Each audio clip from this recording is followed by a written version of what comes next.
और से चलकर रतलाम की तरफ जा रही एक रेलगाड़ी, एक डिब्बे के अंदर हालांकि भीड़ भाड़ तो कम थी, लेकिन एक लड़की इसमें ऐसी बैठी हुई थी जो रो रही थी और अपने आंसुओं को लगातार पूछ रही थी। आखिरकार उसको नजर दाएं बाएं इधर उधर घूमती थी और फिर से वह अपनी सोच विचार में लग जाती थी और बहुत देर से, काफी देर से परेशान थी। इसी बीच में उस ट्रेन ने जब अपनी रफ्तार पकड़ी तो लड़की अपनी सीट से खड़ी हो जाती है और खड़ी होने के बाद खिड़की के एकदम यानी नजदीक पहुंच जाती है, करीब पहुंच जाती है। तो बहुत देर से यानी बहुत देर हो चुकी थी, तो उसको ऐसे करते करते लगभग 5 से 10 मिनट के आसपास, इसी बीच में लड़की ने अचानक से यह सोचा कि यह क्यों ना हो कि छलांग लगा दी जाए। जैसे ही उसने चलती ट्रेन से कूदने की कोशिश की, इसी बीच कोशिश उसकी नाकाम उस वक्त हो जाती है जब उसके पीछे खड़ा हुआ एक लड़का उस लड़की का हाथ पकड़ देता है। जैसे ही उस लड़की का हाथ पकड़ता है, उस लड़की को पकड़ के खींच लेता है। अब उस लड़की को बार बार हाथ को यानी झटकने की कोशिश, ट्रेन से कूदने की कोशिश की, लेकिन लड़का था कि उसको बहुत यानी कस के पकड़ देता है और उसे जाने नहीं देता है। लड़की लगातार रोई चली जा रही है। जब रो रही थी इसी बीच में उस लड़के ने उस लड़की को समझाया बुझाया। उसने कहा कि ठीक है, एक बार मेरी बात सुन लो, बात सुनने के बाद जैसा तुम चाहो फिर वैसा ही करना। आखिरकार लड़की तैयार हो जाती है इस शर्त पर, क्योंकि ट्रेन का सफर बहुत लंबा था, यहाँ नहीं तो कहीं दूसरी जगह। जैसे ही दोनों आपस में बैठकर बातचीत करने लगते हैं, बातचीत का सिलसिला शुरू हो जाता है। लड़की अपनी पूरी कहानी बयां करती है और कहानी बयां करने के बाद उसे प्यार में धोखा मिला था। लड़की कहती है कि ये मैं अब यहाँ जीना नहीं चाहती ही। इसी बीच में लड़का कहता है कि तुम परेशान क्यों होती हो। तभी लड़के ने कहा कि तुम इतनी जो शादी कर लोगे तो ऐसी है बात आती है। अभी उस लड़के ने उस लड़की को देखे हुए और 1 घंटा भी नहीं हुआ था और यहाँ पर एकदम शादी का प्रस्ताव जब दे दिया जाता है तो उस लड़की का जो जिंदगी के लिए हाँ यानी हाँ में हाँ मिल जाती है। दरअसल ये एक ऐसी यानी अनोखी प्रेम कहानी, ऐसी प्रेम कहानी के पूरे प्रदेश भर में चर्चा हो रही है। यह कहानी वायरल हो रही थी इंटरनेट में, दुनिया में लोगों को यकीन नहीं हो रहा था। ऐसा लग रहा है कि कोई बनावटी कहानी। आज की इस कहानी के माध्यम से यह समझने की कोशिश करते हैं कि आखिरकार इस कहानी का शुरुआत कहाँ से होती है और अंत क्या होता है और यह कैसा लड़के लड़की आपस में एक दूसरे से मिल जाते हैं। आदाब नमस्कार सत श्री अकाल, मैं आपका भाई कैलाश कुमार। आज की जो सच्ची घटना मैं आपको सुनाने जा रहा हूँ, ये सच्ची घटना मध्य प्रदेश के एक इंदौर शहर की, यानी इंदौर शहर की कहानियां आजकल यानी बहुत ज्यादा मशहूर हो रही है। यानी ऐसी एक कहानी है जो एमआईजी थाना क्षेत्र में यानी जनता क्वार्टर्स का जो एक इलाका है, वहां का रहने वाला एक अनिल तिवारी नाम का एक व्यक्ति है, जो कि नजदीकी पुलिस स्टेशन यानी कि एमआईजी थाने में जाता है। और जो एमआईजी थाने में जाने के बाद कहता है कि साहब 23 अगस्त 2025 की दोपहर लगभग 2 बजे के आसपास का वक्त हो रहा, यानी वक्त हो रहा होगा, उसकी बेटी अचानक से घर से लापता हो जाती है। और यह उसका जो फोटो है, वो लड़की यानी बीबीए थर्ड ईयर की छात्रा थी, जो कि एक गुजराती कॉलेज है वहां पर पढ़ती है। पूरी जानकारी, पूरी कहानी उस लड़की के बारे में दी जाती है। बताया जाता है कि मैंने उसे डांट दिया था, इसी बात पर वो नाराज होगी और नाराज होकर घर से चली जाती है। और साहब मेरी बेटी ढूंढ दीजिए, यानी ढूंढ दीजिए, उसको तलाश कर दीजिए। जब पिता ने पुलिस के सामने अपनी बेटी के बारे में जानकारी दी तो पुलिस ने इस मामले में गुमशुदगी दर्ज कर ली। तो दर्ज करने के बाद कहा कि हम अपनी तरफ से पूरे पूरे प्रयास करेंगे, आप बिल्कुल निश्चित रहिए। आप अभी जो है अपनी तरफ से प्रयास करिए, हम भी अपनी तरफ से प्रयास करते हैं। आखिरकार उसे जो लड़की का जो मोबाइल था वह भी घर पे ही था, कोई डॉक्यूमेंट, कोई कपड़े, कुछ भी नहीं है। सिर्फ लड़की जाती है तो अकेले यूं ही चली जाती है। कहा जाती है कि किस लिए सहारे यानी किसके सहारे जाती है, बस पुलिस इस मामले की जांच पड़ताल में जुट जाती है। साथ ही माता पिता अपने तरीके से इसे समझने की कोशिश करते, आसपास के लोगों से पूछताछ कर रहे थे। उसके साथ पढ़ने में जितने भी लड़के और लड़कियां होते हैं उन सब पे पूछताछ कर रहे थे, लेकिन माता पिता को कहीं भी कोई सफलता नहीं मिल पा रही थी। आखिरकार उस लड़की के पास जो मोबाइल होता है उसकी डिटेल निकलवाई जाती है और साथ ही घर का एक एक सदस्य बारीकी से पूछताछ की जाती है। वो किसके संपर्क में किसी ज्यादा बातें किया करते थे, कोई भी जानकारी हो तो जो भी उसकी बहन थी, बहन ने जो भी जानकारी दी आखिरकार पुलिस के लिए एक बहुत ही कारगर साबित होती है। आखिरकार पुलिस ने जो भी आसपास के लगे हुए सीसीटीवी कैमरे थे, जिस वक्त घर के लोगों ने बताया कि वो इस वक्त यानी कि 23 अगस्त 2025 की दोपहर 2 बजे के आसपास के लापता है, तब पुलिस ने आसपास के लगे जितने भी सीसीटीवी कैमरे थे उनको भी खंगालना शुरू कर दिया। आखिरकार पता चलता है कि घर से लगभग 3 किलोमीटर दूर एक जगह लगती है लोड चौराहा, और लोड चौराहे से विजयनगर की तरफ वो जाती हुई दिखाई देती है। उसने लाल रंग की टी शर्ट पहनी हुई है, हालांकि उसके पास कोई ऐसा सामान नहीं था जिसके सामान को वो अपने साथ लेके जा रही थी। जिस जींस और टी शर्ट पहन के अपने घर से निकली थी और दोनों हाथ उसके खाली होते हैं। आखिरकार पुलिस ने ये देखने की कोशिश की, साथ ही जो बहन ने एक जानकारी थी कि साथ ही साथ जो मोबाइल की डिटेल से जो पता लगता है तो एक लड़के का नाम सामने आता है और लड़के का नाम होता है, वो होता है सार्थक गहलोत। यानी सार्थक गहलोत के बारे में जब पुलिस ने पूछताछ करना शुरू किया है तो आखिरकार उसका भी पता चल जाता है कि 24 अगस्त 2000 यानी 24-25 अगस्त 2025 को वो 2 दिन लगातार उस लड़के से पूछताछ की जाती है, उससे हिरासत में लिया जाता है, उससे पूछा जाता है कि आखिरकार लड़की कहाँ है, उसके बारे में जो भी तुम्हें यानी जानकारी है वो सच-सच बता दो। जब लड़के से सख्ती से यानी पूछताछ की जाती है तो कहता है कि साहब अब फिलहाल जो पीओ जो सरदा तिवारी है, जिसको आयुष भी कहते हैं, अब उसके संपर्क में नहीं है। यकीन करो उसका जो मोबाइल नंबर है अब उसने उसको ब्लैक लिस्ट में डाल दिया, ब्लैक लिस्ट में डाल दिया है और उससे बात नहीं करती, उससे कोई भी यानी संपर्क नहीं है। वो लगातार पुलिस को यही तसल्ली दे रहा था। 24 तारीख को पूरी जो है निकल जाती है, 25 तारीख को पूरी यानी निकल जाती है। जो पहली बार उसने ये बयान दिया था कि अपने बयानों पर लगातार अटका हुआ था, इसलिए पुलिस के लिए अब कोई नया रास्तों की जरूरत थी। पुलिस अपने नए रास्तों को तलाश में जुट जाती है और पुलिस को आखिरकार जब कोई सफलता नहीं मिलती है तब उस लड़की के पिता, जिसका लड़की का नाम यानी आयुष उर्फ सरदा तिवारी होता है, उसकी उम्र लगभग 22 साल के आसपास होती है, 23 तारीख को वो लापता हो जाती है। जब 24-25 में एक लड़के से पूछताछ की जो उसके कथित प्रेमी से बताया जाता है कि आखिरकार अगले दिन यानी कि 26 तक तो उसका यानी लड़की के पिता ने किसी पंडित से पूछा, उसने पूछा कि भाई मेरी बेटी लापता हो गई है, क्या उसके बारे में कहीं आता पता है, कैसे उसके बारे में जानकारी मिल सकती है। तब एक जो टोना टोटका बताया जाता है कि आप उसकी फोटो घर के दरवाजे पर उल्टी टांग के रख लेना और वह लड़की घर वापस आ जाएगी, जैसे बताया जाता है।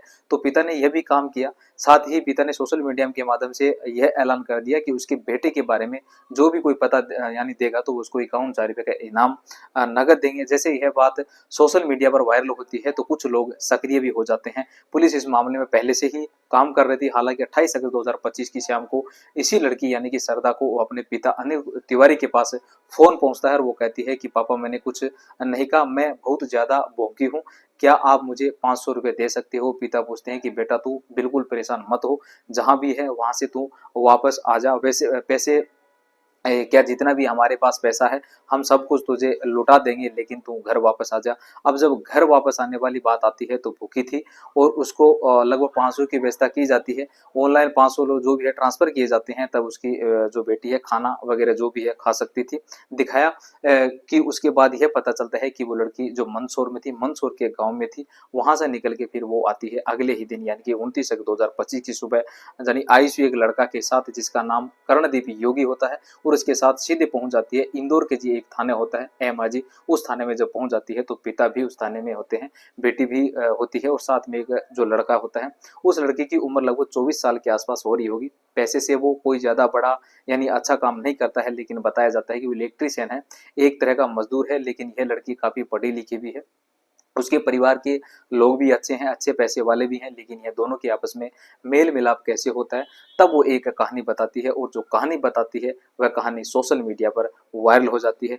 दरअसल लड़की कहती है वो अपने पिता से नाराज हो गई थी किसी बात को लेकर, उसके पिता ने उसे डांट दिया था, इसलिए अपने प्रेमी से कहा कि मैं तुमसे शादी करना चाहती हूँ, चलो यहाँ से वह कई दूर भाग चलते हैं।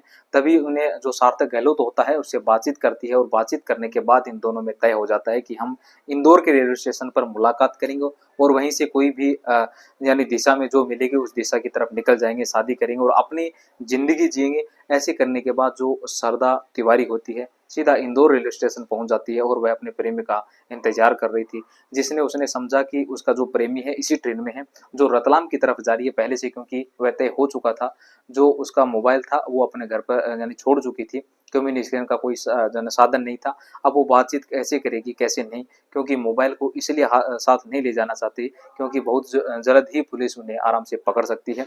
अब वो लड़की इस ट्रेन में तो बैठ जाती है, लेकिन उसका जो प्रेमी नहीं आता है, ट्रेन चलने लगती है, वो काफी देर तक इंतजार कर रही थी। जब प्रेमी नहीं आता है तो वो ट्रेन में बैठे हुए परेशान थी, रो रही थी, बिलख रही थी। हालांकि अपने यानी आंसुओं को काफी छिपाने की कोशिश कर रही थी, लेकिन एक लड़का जिसका नाम होता है कर्णदीप योगी, वो लगातार उस लड़की पर नजर बनाते हुए था। आखिरकार उस लड़के ने उस लड़की को देखा, वो समझ जाता है कि लड़की बहुत ज्यादा दिक्कत में है, परेशानी में है, कहीं ऐसा ना हो कुछ गलत हो जाए।